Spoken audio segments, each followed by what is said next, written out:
Hi, welcome back to my channel. My name is Kim, and today I thought we could talk about my top books so far this year since we have made it halfway through the year. We are in July now, which is pretty insane. But yeah, so I thought I would tell you about my top 5 books so far this year. Technically there's 6, as there's the 2 books I just couldn't, they needed to go together. Okay, you guys, they're perfection together and they needed to stay together. So technically there are 6 books on this list, but you know, yeah, I'm making the rules here, so whatever. It's what I want, and the more books I show you guys, the better, right? Okay, this is in no particular order. Like, I didn't rank like my top to my bottom, like top pick to, like, they're not ranked 1, 2, 3, 4, 5.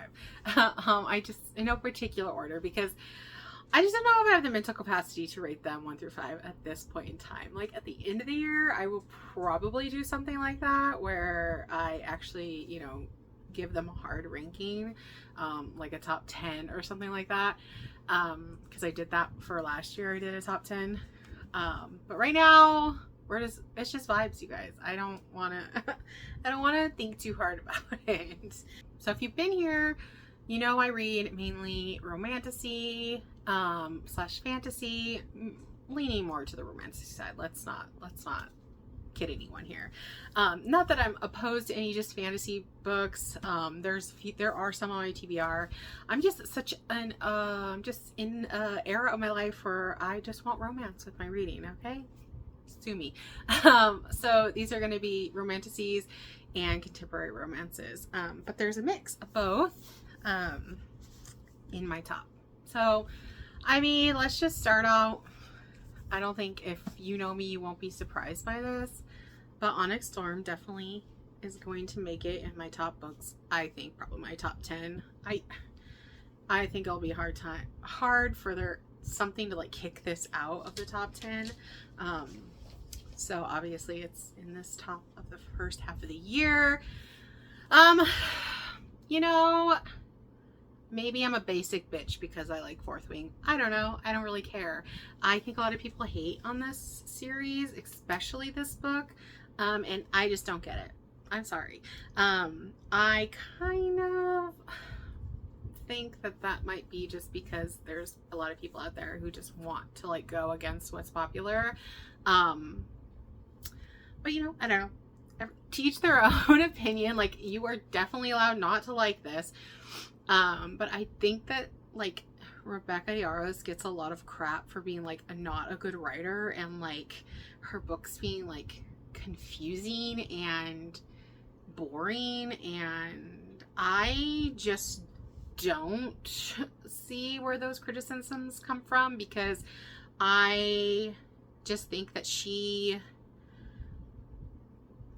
has like started like this series with like so many Easter eggs that like started in the first book that we still don't even know, everything that's going to mean something later, like things that we learned about in book 1, 2, 3 that like might not even seem significant, that might end up being a big thing later. And I just think she's great with her writing, like doing stuff like that. Like, couldn't be me. Like, I don't know how she like keeps it all straight and like keeps it all together where it all ends up making sense. I think a lot of when people say that like her writing, like there's plot holes and stuff in the writing, like that is an argument I really don't understand, because it's an incomplete series, so you can't really judge plot holes. I mean, like, because you don't know how the series is going to end up. I am very curious how people will view this series once it's completed, and like once everything is, wrapped up and all our questions are answered, and then maybe then I will take criticism on plot holes and stuff, like that, you know what I mean? But yeah, I don't know. Again, maybe it makes me basic for loving this series. But I do. It's what brought me back to reading Fourth Wing, so I don't know, it will just always have a special place in my heart. And I will always be so excited for for the last 2 books for this to come out. I know I'm gonna always be I just can't wait for them. But yeah, I think that this series, I think, is like very palatable for new readers to fantasy, romantasy. This was like my first romantasy ever. And like I said prior, it brought me back to reading. Before reading Fourth Wing in the summer of, 2023, I was not reading anymore. Like, I was rarely reading. I used to read a ton. I know this is like a common story with a lot of people. I used to read so much as a kid. Like, I was constantly reading as a kid and like a teenager and even a young adult. But somewhere I just stopped reading. I don't know why, really. But before I read Fourth Wing in the summer of 2023, I had started to read a little bit because I joined a book club, but all I was really doing was like reading that book club, like the book for the book club, and just waiting for the next one. I really wasn't doing a lot of reading in between. And then I read Fourth Wing that summer of 2023, and I literally have not stopped reading since. I've been always reading a book since. I finish one, I start one, I finish one, I start one. And I think I've read well over 200 books since then, because I don't know the exact count, but it's been well over 200 since that summer. And like I said, it will always be special to me because it brought the love of reading back to my life. So definitely a top 5 book of this year. I highly recommend this series if you like romantasy. Like I said, I do think it's not too, it's not high fantasy. It's not, it's really easy to consume. I think, like, the world, it's not too complex and stuff like that. I know that sometimes I think that's what intimidates a lot of people about fantasy. I think that sometimes people like to whittle these books down to like dragon smut, which makes literally no sense, because dragon smut would make you believe the dragons are having the smutty scenes, and that's not how it happens. I don't think I would enjoy it if that was what it was about. But literally, I think people have broken down like the percentage of these books that is actually like spicy scenes, and it's not even that much. Like, there is romance, obviously, and there is spice, but like there's so much more to this book and this world and the series. So yeah, if you enjoy romantasy, if you're new to romantasy, I really highly recommend this series. This is called the Imperium series, obviously. Well, not obviously, I didn't say that. But the first book is called Fourth Wing. And Onyx Storm is the third book. I don't even know if I said the title Onyx Storm yet in this. But anyways, that one. And unless that something crazy goes on with that series, I think it'll probably be my favorite series of all time, romantasy series, as of what I've read yet. But there's 2 more books, you never know. I can't wait for them though. That's all I know. Okay, we'll mix it up, we'll go back and forth, because I have a romance, contemporary romance next. So this is also another book I don't see like getting yeeted for my top 10 books of the year at the end of the year, because I just adore this book. I think I read it in either January or February, and I've actually already reread it listening to it on Audible, and that's Reckless by Elsie Silver. This book is just, it gave me all the feels, and it surprised me because there's a trope in this book that I thought I hated, but the way Elsie did it in this one, it just, oh my god, there's a scene, I don't want to do any spoilers. There's a scene in this book that like literally ripped my heart out. I felt so much for the character in the moment.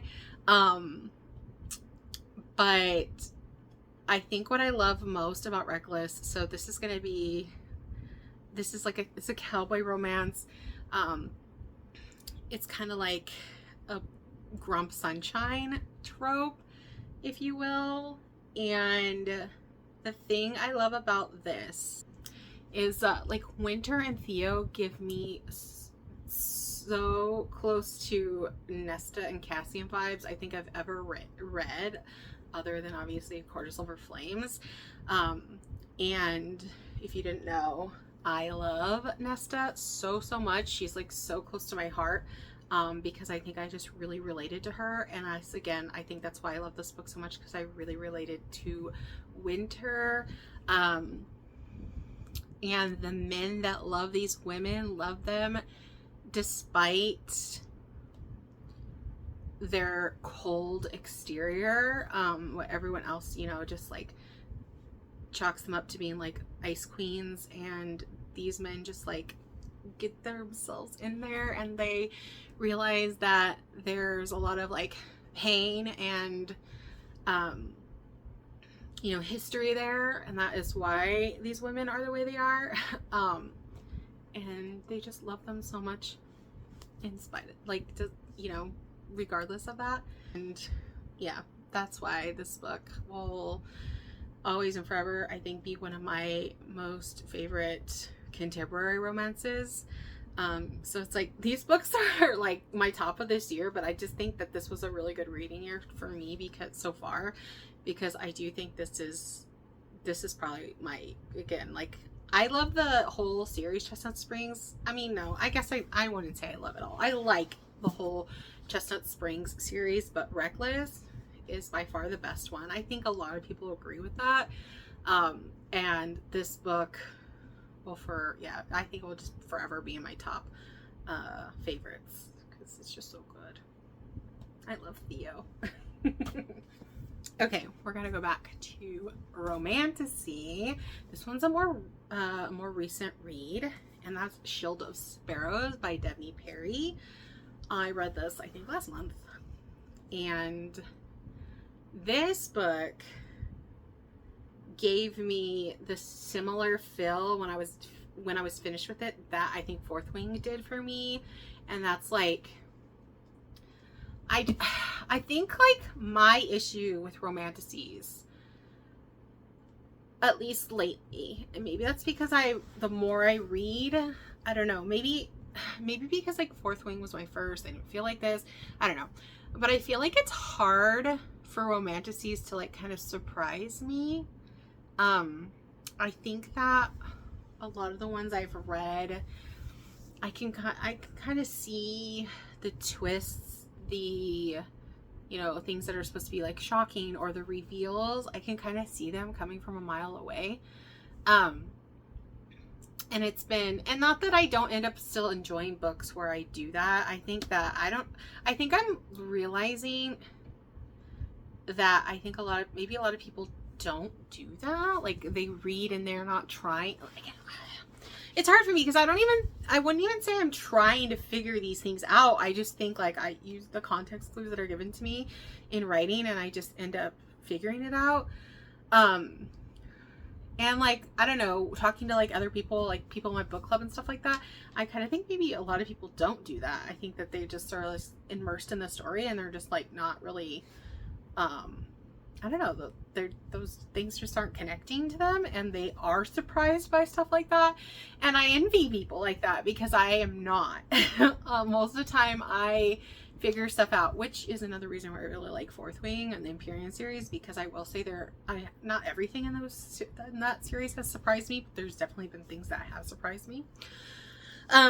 So anyways, I think like I'm just like constantly trying to find a book like that, like a series like that, where I am left actually with questions and am able to like theorize with it, and like I don't feel like I know for a fact what's happening.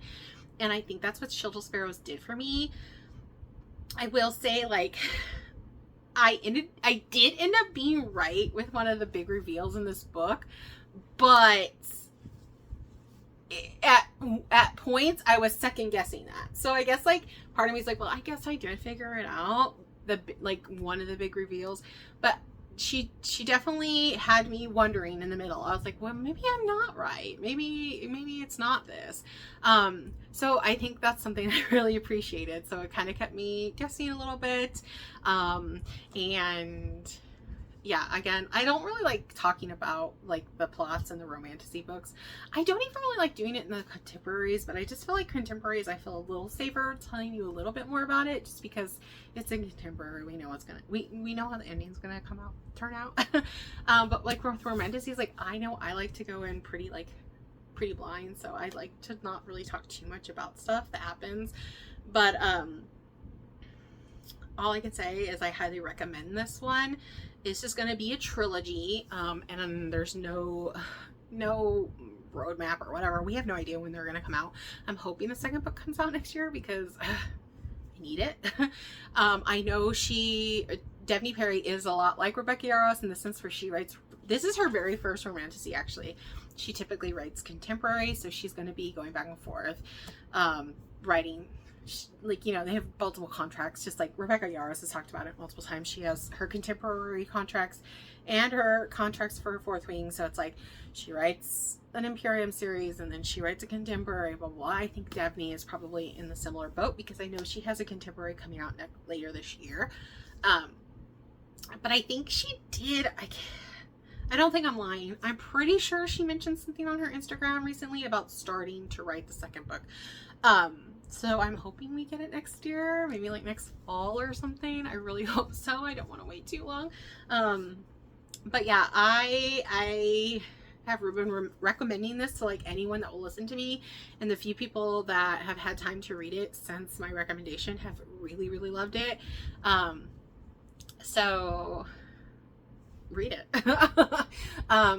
People like it, right?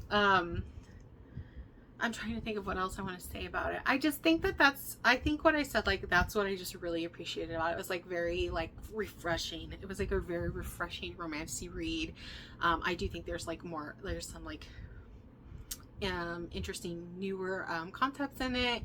And I think the characters, I think there's like a really good group of characters in this, and I'm like excited to get to know them even more like in the future books. I really love our main female character in this. But yeah, I definitely recommend this if you like romantasy books, or even I think this is also probably a good intro to romantasy. I really do. So pick this one up. Okay. This one is, I'll be honest with you. I had like my 4 top books picked out. Well, okay, like those 3 and then the one that I told you guys I'm grouping together. I had those picked out and I almost was just like, I'll just do those 5. But I don't know.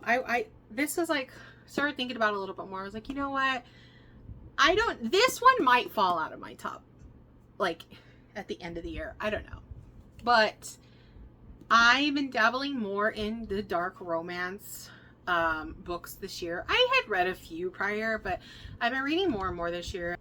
It is a genre I am really enjoying. I know that sounds like weird to some people because it's definitely a lot of taboo things, right? I always recommend, if you are someone that gets triggered by certain things, you should always read your trigger warnings before reading anything that's considered dark romance. I think there's definitely a scale. I've read things that are like technically marketed as dark romance, and I don't really think they are that dark. And then I've read some that are marketed dark romance, and they are very dark. They deal with very dark themes, things that a lot of people might not feel comfortable reading about.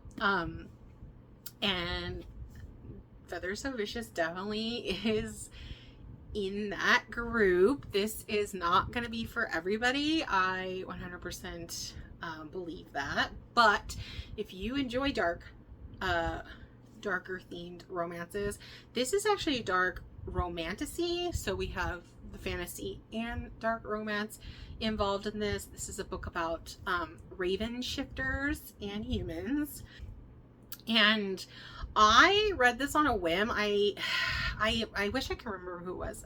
There was a Bookstagrammer I saw raving about this, and I was like, you know what? I'm gonna give it a try. It was on KU. I believe it is still on KU. It is a duet, so it has a second book to it. And I was like, I'm just gonna give it a try. And I just really ended up enjoying it. It was just, I don't know, a nice, deviation from the typical romantasy. Like I said, it is very, very dark. It deals with very dark themes, so again, trigger warnings, but I just liked the mix of the romance, and I thought that the story, the fantasy storyline was also very interesting, especially for a duet. I think it's like a little like harder to get something that's like robust enough of a world and like of a story in just 2 books, and I think that the author, this is Liv Zander, by the way, I think she accomplished that. I really enjoyed both books, the story as a whole, so I highly recommend this one if you are looking to like dabble in that dark romance, especially dark fantasy romance. Yeah, I just thought this was I won't say fun, okay, but it was a good read. It was good. Okay, like I said, the last book is actually 2. Okay, so these 2 books are from a 6-book sports romance series, and this is the 2nd and the 6th book, because they are about the same couple. And typically in a series that's like a contemporary romance series, it's like a different couple each book, and this one again did have a different couple for most of the books, but 2 and 6 were the same couple, and they will always like live in my heart, and that's Shane and Ilya. So this book 2 is Heated Rivalry, and book 6 was Long Game. These are both by Rachel Reed. This is from the Game Changer series. They are all hockey male romances.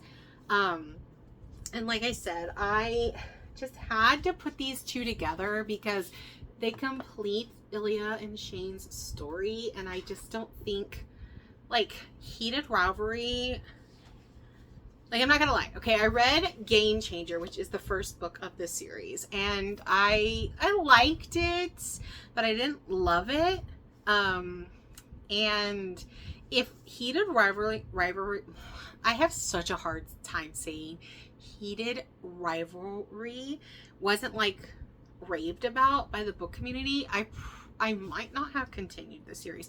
I definitely wouldn't have continued it as soon as I did, because I think I read Game Changer, and then I read Chill of Sparrows, and then I came back to this series, and then I devoured books 2 through 6, like literally devoured. I think I read them all within like a week and a half, if even that.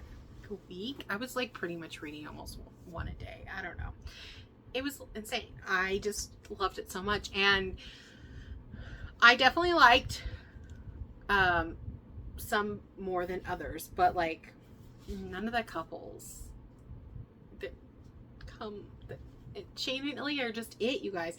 So in Heated Rivalry, you meet them, and the way this book, I just love how this book is written, because I typically don't like books, or I won't say I won't like them, but I struggle with books that like jump around with time. I think that helps that this one is like we get a chapter that's like more like present, our first chapter, and then the second we go back, and then it's linear from there, but we're going through their whole like, because this book like spans, I want to say this book spans like 8 to 10, I can't remember if it's 8 years in this and then it's 10 years between the 2, or if it's 10 years in this. It's multiple years. It's years that we span through this book, and I just think the way she wrote it was just so, I don't know, I just loved it so much, like just getting little pieces of them and watching them like grow up, and watching their I don't know, just them grow and like learn and like fall in love. And I don't know, I loved it so much. And like especially Ilya is a book boyfriend. He is on the book boyfriend list for now and forever, I think. But yeah, I did, and then when I finished this book, I didn't even realize. I kind of thought like their story felt a little like, oh, you know, like not finished. And then I started looking into the other books, and that's when I realized like, oh, the last book in the series is about them too. And I was like so excited to get there because I wanted more of them. I will read anything about this couple. Tell me what they're doing any day. I don't care if it's the most boring, mundane thing. I just want to be reading. I want to be reading Ilya. I want to be reading them all the time. Like, I'm going to miss them as a couple. Like, I do miss them as a couple. Like, I will definitely be rereading these. I don't know if I'll reread the whole series over and over again, but these two, and like, especially the fifth book in the series, I really, really liked too. I definitely will reread these in the future because I don't know, just loved it so much. So yeah, so we learn about their like whole history through this book, right? And watch them fall in love with each other, or read about them falling in love with each other. And then in the long game, we get their current day relationship, and we get like, I don't know, we get to complete their story with them. And I don't know, I just love them. I love this whole series was good. But, and like, I love it too because it's all interconnected, and like Ilya especially, he makes like cameos, I think, in most of the books, except I think actually he's in all of the books. I think so, yeah. And yeah, so the whole series, that's why it's like part of me is just like tells people just go to book 2, but I do think it's important to read book 1 and just read the whole series. I think they're all worth a read, so like I definitely recommend it all together. I think, as you know, when you're all done with it, it's just, I don't know, it's so good. You see this, I don't know if you see, I saw this one all over, so if you see this one all over, it's very much earned. It's that good. I know a lot of people think it's too much spice.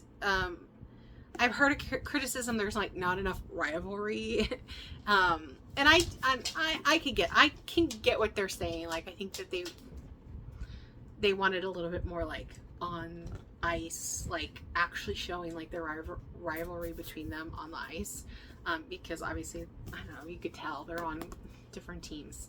They are like, from the moment they enter the NHL, they're like just, you know, pitted against each other, like for this story basically.